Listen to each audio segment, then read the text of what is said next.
पिछली क्लास में कहाँ तक पढ़ लिया था? 54 तक मैंने तुम्हें बता दिया था, अर्थात मैंने तुम्हें आर्टिकल 54 तक बता दिया था कि किस प्रकार राष्ट्रपति का निर्वाचन होता है, उनका निर्वाचन मंडल बता दिया था। आज हम लोग देखेंगे आर्टिकल 55 से। आर्टिकल 55 में है बेटा कोटा।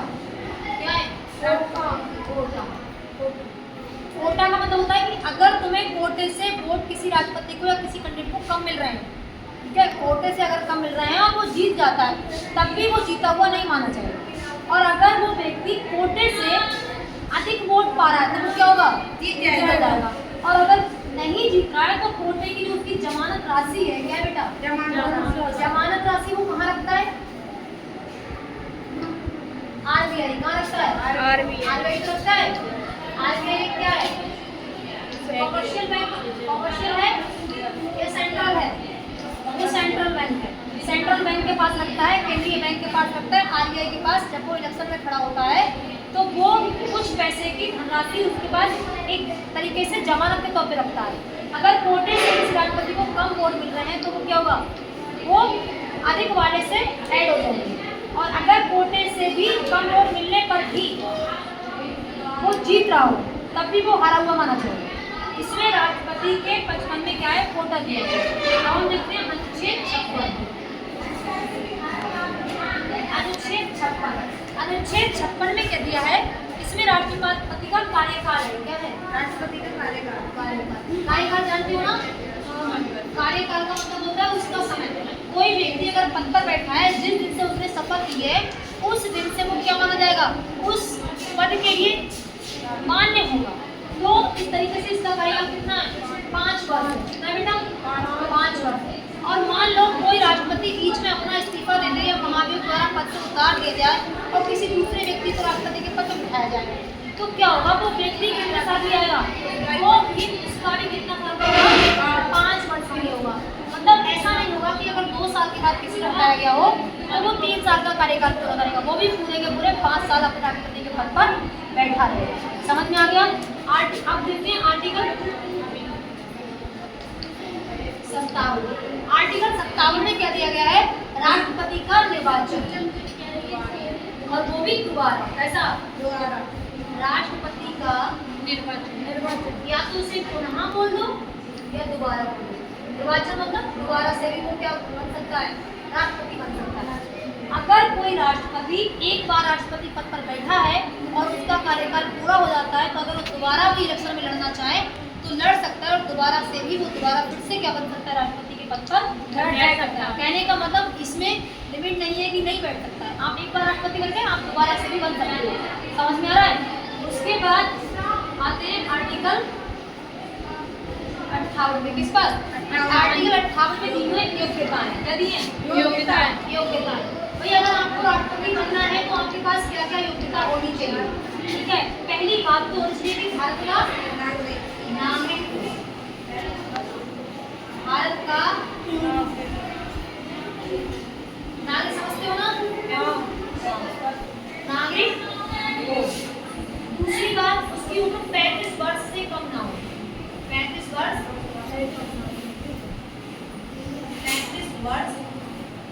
आयु पूरी कर चुका है। ठीक है। तीसरा है उसका लोकसभा के, किसके? लोकसभा के सदस्य बनने की योग्यता रखता होगा। ठीक है, जब वो लोकसभा के सदस्य बनने की योग्यता रखता होगा तो वो क्या होगा? वो राष्ट्रपति बन सकता है। और उसके बाद उसके कितने 50 अनुमोदक हो। क्या हो? 50 अनुमोदक हो कहाँ? संसद में। और 50 उसके प्रस्तावक हो। मतलब उसके पास 100 लोग उसके फेवर में चाहिए कि ये व्यक्ति राष्ट्रपति बनने के योग्य है। उसके पास 50 प्रस्तावक, जब राष्ट्रपति का प्रस्ताव संसद में रखा जाता है तो उसके पास 50 व्यक्ति की सहमति पत्र होनी चाहिए। मतलब उसके पास 50 लोगों की सहमति होनी चाहिए कि हाँ ये राष्ट्रपति बनने के योग्य हैं। और 50 अनुमोदक होनी चाहिए, मतलब उसके बाद ये भी सहमति देने वाले हो कि हाँ वास्तव में राष्ट्रपति बनने के योग्य है। तो 50 अनुमोदक और 50 प्रस्तावक होने चाहिए। शपथ लेना इसमें है दशाएं। मतलब इसमें कंडीशंस है कि राष्ट्रपति बनने के लिए आपको कौन कौन सी कंडीशन को मानना पड़ेगा। पहली बात तो बात है कि वह पागल या दीवाने ना हो। पागल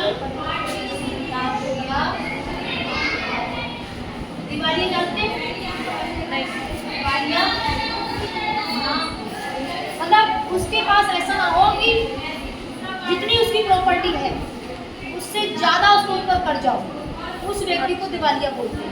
समझ रहा है? मेंटल जानते हो कि पागल ना हो। दिवालिया मतलब अपनी संपत्ति से ज़्यादा अगर किसी का लोन है उस व्यक्ति को क्या बोलते हैं? दिवालिया मतलब उसकी पूरी संपत्ति ले ली जाए और तब भी उसका लोन क्या ना हो, चुकता ना हो, तो उसे क्या बोलते हैं? पागल या दिवालिया। दूसरी बात, लाभ के पद पर ना हो। क्या नहीं हो? लाभ के पद पर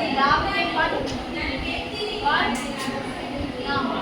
मतलब कोई गवर्नमेंट वगैरह वो अगर कोई कर रहा है नौकरी तो वो भी ना करता हो, मतलब कोई भी लाभ के पद पर वो नहीं होना चाहिए। तीसरी बात क्या बोली? संसद या विधानमंडल, संसद या विधानमंडल का सदस्य ना हो। अगर आप संसद में किसी सदन के क्या हो, सदस्य हो, तो आपको क्या करना पड़ेगा? व्यवस्था छोड़नी पड़ेगी। संसद या विधानमंडल का सदस्य ना हो। समझ में आ गया? आप अगर पागल दिवालिया है तो भी आप राष्ट्रपति के पद पर नहीं खड़े हो सकते। आप अगर किसी सरकारी नौकरी पर अगर आप किसी पद के लाभ के पद पर हो तो भी आप नहीं हो सकते। किसी संसद या विधानमंडल में अगर आप किसी के भी सदस्य हो तो आप क्या नहीं हो सकते? आप उसमें राष्ट्रपति का निर्वाचन में आप भाग नहीं ले सकते, अर्थात निर्वाचन में आप नहीं हो सकते। ठीक है? अनुच्छेद 60 में क्या किया गया है? आप शपथ लेना। शपथ देखो, राष्ट्रपति की शपथ जो दिलाता है वो सुप्रीम कोर्ट का मुख्य न्यायाधीश दिलाता है। कौन दिलाता है? मुख्य न्यायाधीश। राष्ट्रपति की जो शपथ है वो सुप्रीम कोर्ट का, किसका? सुप्रीम कोर्ट का। कौन का? न्यायाधीश। इसे बोलते हैं चीफ जस्टिस ऑफ इंडिया। ठीक है? कौन दिलाएगा? मुख्य न्यायाधीश। राष्ट्रपति को शपथ दिलाने का काम मुख्य न्यायाधीश करता है। अगर मान लो मुख्य न्यायाधीश नहीं हो, ठीक है, मान लो नहीं हो तो कौन दिलाएगा? अब जो बाकी न्यायाधीश हैं, बाकी जो न्यायाधीश हैं 30 न्यायाधीश, उनमें से सबसे कोई वरिष्ठ जिसकी उम्र सबसे ज्यादा होगी अर्थात जो सबसे वरिष्ठ होगा, ठीक है, वो व्यक्ति क्या करेगा? उसको इनको राष्ट्रपति को शपथ दिलाएगा। या तो मुख्य न्यायाधीश दिलाएंगे, वैसे तो मुख्य न्यायाधीश दिलाते हैं। अगर मान लो इन केस अब फ्यूचर में नहीं हो तो क्या होंगे? क्या करेंगे? वो न्यायाधीश 30 जो अन्य न्यायाधीश हैं उनमें से वरिष्ठ वाला न्यायाधीश उन्हें शपथ दिला सकता है। ठीक है? उसके बाद हम लोग देखेंगे इसकी न्यायिक राष्ट्रपति की शक्तियाँ। राष्ट्रपति की शक्तियों में तुम्हें न्यायिक शक्ति, सैन्य शक्ति, राजनीतिक शक्ति और तुमको बहुत सारी इसलिए आपातकालीन शक्तियाँ। पहले हम लोग देख रहे हैं न्यायिक शक्तियाँ क्या क्या है। राष्ट्रपति को न्याय से संबंधित, राष्ट्रपति किस प्रकार अपने किसी भी कैदी को या किसी भी देश में किसी क्रिमिनल को किस प्रकार उसको न्याय दे सकता है। मतलब हाई कोर्ट, सुप्रीम कोर्ट के अलावा भी राष्ट्रपति क्या करता है? उसमें डिसीजन दे सकता है। ठीक है? वो अपना 5 प्रकार से न्याय दे सकता है। एक क्षमा, उपकरण, प्रतिहार, विराम और प्रतिलंबन। ठीक है? कौन कौन से? क्षमा, उपकरण, प्रतिहार, विराम और प्रतिलंबन से। देखो, अगर कोई व्यक्ति कोई क्राइम किया है लेकिन राष्ट्रपति के पास याचिका लगाई है, राष्ट्रपति से उसने अपना उखड़ा हुआ तरीके से, तो वो राष्ट्रपति को अगर लग रहा है तो राष्ट्रपति क्या करेगा? उसकी सजा बिल्कुल माफ कर सकता है। मान लो तुम्हें 10 साल की सजा हुई है और राष्ट्रपति ने क्षमा का प्रयोग कर लिया, तुम क्या करेगा? पूरी सजा करेगा, जाओ तुम्हारी सजा हमने माफ कर दी, आप क्या करो? आप जाओ। मतलब टोटली सजा क्या कर देगा? माफ कर देगा। अगर क्षमा लगा रहे हैं, क्षमा शक्ति का यूज कर रहे हैं, तो क्या करेगा? पूरी की पूरी तुम्हारी जो सजा है वो क्या कर देगा? माफ कर देगा। लघुकरण में क्या होगा? इसमें तुम्हारी प्रकृति सेम रहेगी लेकिन समय बदल देगा। जैसे मान लो फॉर एग्जाम्पल तुमको सजा हुई है उम्र कैद, किसकी हुई है? उम्र कैद। उम्र कैद की सजा हुई और उम्र कैद मान लो 20 साल बोला गया कि तुम 20 साल तक तुम्हें रहना है कैद। अब उम्र कैद की सजा में वो बदल नहीं सकता, ऐसी रहेगी, लेकिन समय नहीं बदल सकता। इसमें थोड़ा सा रिलैक्स कर सकता है, आपको खुली छूट दे देगा थोड़ी सी, लेकिन आपको 20 साल का समय कम कर देगा, नहीं करेगा। आपका समय नहीं बदलेगा। अगर आपको 20 साल की सजा मिली है तो आपको 20 साल की सजा ही क्या करनी पड़ेगी? पूरी की पूरी काटनी पड़ेगी। आपकी प्रकृति तो बदल सकती है, जहाँ आप हाथों में हथकड़ी बांध के रहते थे वहाँ आपकी हथकड़ी खोल दी जाएगी, लेकिन बेटा आपका समय नहीं बदलेगा। समझ में आ रहा है क्या? मेरी बात समझ में आ गई? आपका समय यहाँ क्या हो सकता है, अगर 20 साल की सजा है तो आपको 20 साल की सजा काटनी ही पड़ेगी। जो आपके जो कठोरनेस है, जो आप बहुत मतलब एक तरीके से बोलेंगे तो जो आप बहुत स्ट्रिक्टली जो सजा भुगत रहे हो वो आपका कम कर दिया जाएगा। समझ में आ रहा है? इसमें प्रतिहार में इसका उल्टा है, समय बदल जाएगा लेकिन प्रकृति नहीं बदली जाएगी। समझ में आ रहा है? अगर तुम्हारी सजा में 10 साल की सजा हुई है और उसमें कठोर कारावास है, हाथ पैर हथकड़ी सब बांध करके तुमको एकदम काल कोठरी में डाल दिया जाए, तो उसमें तुम्हारी प्रकृति नहीं बदलेगी, जैसा है वैसे। अगर काल कोठरी में डाला गया है तो तुमको काल कोठरी में ही काटनी पड़ेगी सजा। समय अगर है तुम्हारे कितना 10 साल तो वो 5 साल हो सकता है। ये दोनों कैसे हैं?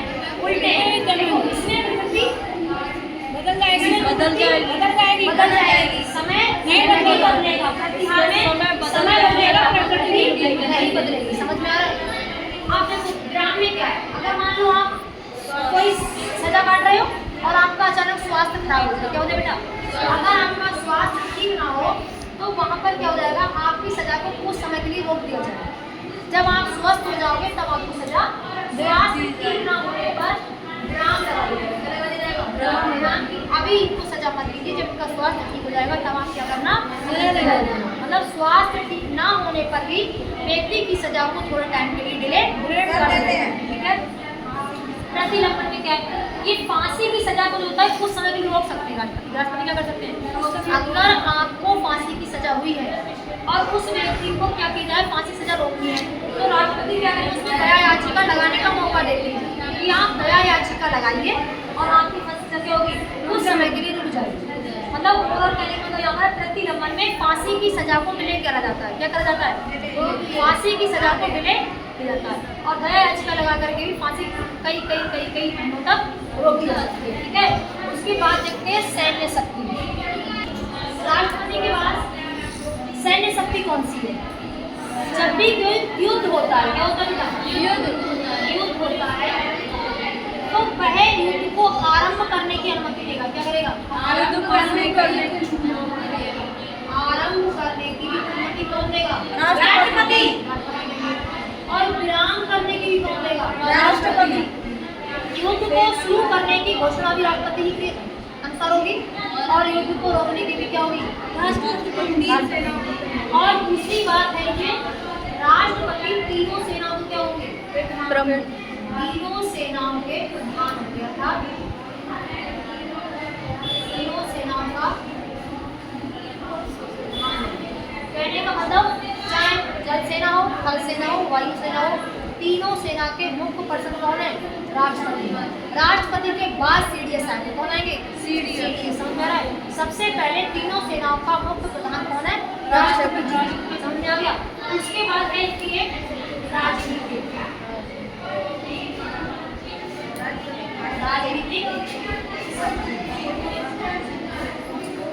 किसी भी देश का राजदूत, किसका? किसी भी देश का राजदूत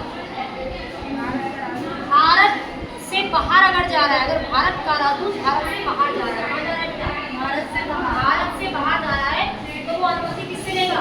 राष्ट्रपति। किससे लेगा? राष्ट्रपति। समझ में आ रहा है? भारत का राजदूत अगर भारत से बाहर जाएगा तो राष्ट्रपति से अनुमति लेकर जाएगा और भारत में जब एंटर करेगा तो भी कहेगा राष्ट्रपति जी हम भारत में आ गए। दोनों के दोनों राजदूत को भारत से बाहर भेजने का कहाँ पर मिला? बाहर या विदेश, और या उसको वापस आएगा। तो दोनों के दोनों अधिकार किसके साथ है? राजदूत को बाहर भेजने का और राजदूत को अंदर लाने का। दोनों के दोनों अधिकार किसे हैं? राष्ट्रपति। दूसरी बात, अगर किसी विदेश में, कहाँ पर? विदेश में किसी मंत्री को भेजना है, किसी मंत्री को भेजना है तो इसकी अनुमति भी कौन देगा? राष्ट्रपति। कौन देंगे? राष्ट्रपति ही विदेश मंत्री को या किसी भी मंत्री को आप विदेश भेजने की करोगे तो भी कौन देगा? वो भी राष्ट्रपति के द्वारा ही। ठीक है? इतनी बात समझ में आ गई? राजदूत बाहर जाए या अंदर आए, या मंत्री जाए या बाहर जाए, ठीक है। इस सारी अनुमति कौन देंगे? राष्ट्रपति। विदेशी दूध जब अंदर आएंगे तो भी कौन देंगे? राष्ट्रपति। अगर मान लो कोई राजदूत विदेश से आ रहा हो और वो हमारे देश का नाम है, ठीक है, तो भी अंदर बुलाने के लिए राष्ट्रपति की अनुमति लेनी पड़ेगी। ये बात तो भारत के ही राजदूत को अप्लाई है। अब मान लो कोई विदेशी राजदूत आ रहा है फिर तो भी तो राष्ट्रपति से अनुमति लेंगे, चाहे भारत का राजदूत हो चाहे विदेश का राजदूत हो, दोनों सिचुएशन में कौन अनुमति देगा? राष्ट्रपति। ठीक है। इसके बाद हम लोग देखेंगे राष्ट्रपति की आपातकालीन शक्तियाँ।